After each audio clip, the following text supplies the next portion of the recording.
पुलवामा का एक मामला है जो मैंने अभी 20 दिन पहले बोल दिया। उसके बाद से मेरे जो कार्यकर्ता थे उन सब के यहाँ सीबीआई भेज दी इन्होंने।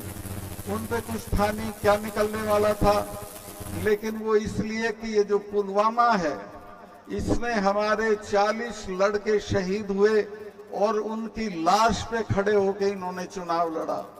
मैंने जब इनका फोन आया, ये शूटिंग करा रहे थे अपनी उसमें नेशनल कॉर्बेट पार्क में, और मुझे कहा प्रधानमंत्री जी ने कि सत्ताल भाई बताओ क्या हुआ। मैंने बताया कि साहब ऐसे ऐसे हुआ और हमारे 40 से ज्यादा नौजवान मारे गए और उसमें हमारी भी गलती रही।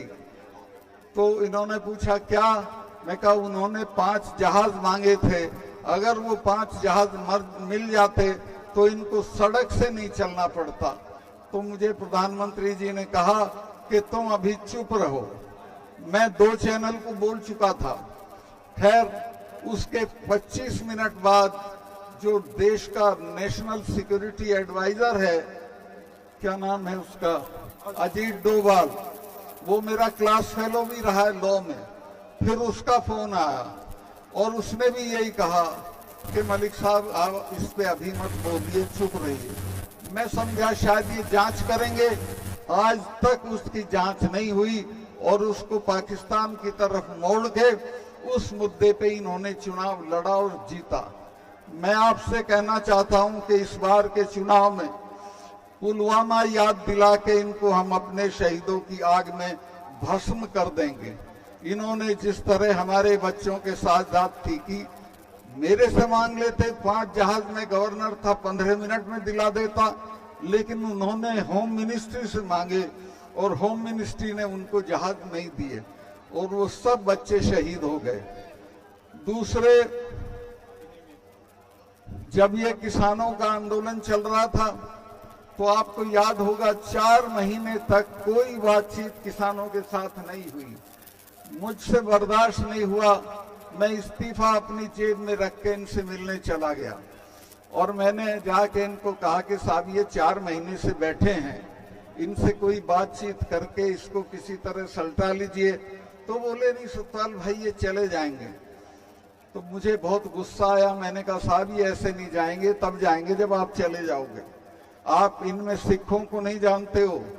सिखों के गुरु ने अपने 4 साहबजादे कटवा दिए थे लेकिन समझौता नहीं किया था। और ये जब ब्लू स्टार किया था मिसेस गांधी ने, उसके बाद 1 महीना मिसेस गांधी ने 1 महीने तक महामृत्युंजय का पाठ कराया था। अब नेहरू मेरे दोस्त थे, उन्होंने कहा बुआ आप तो इसमें यकीन नहीं करती थी। तो मिसेस गांधी ने कहा कि नहीं भैया तुम्हें पता नहीं है, जिसने भी इनका स्वर्ण मंदिर छुआ है वो आज जिंदा नहीं है, ये मुझे मारेंगे।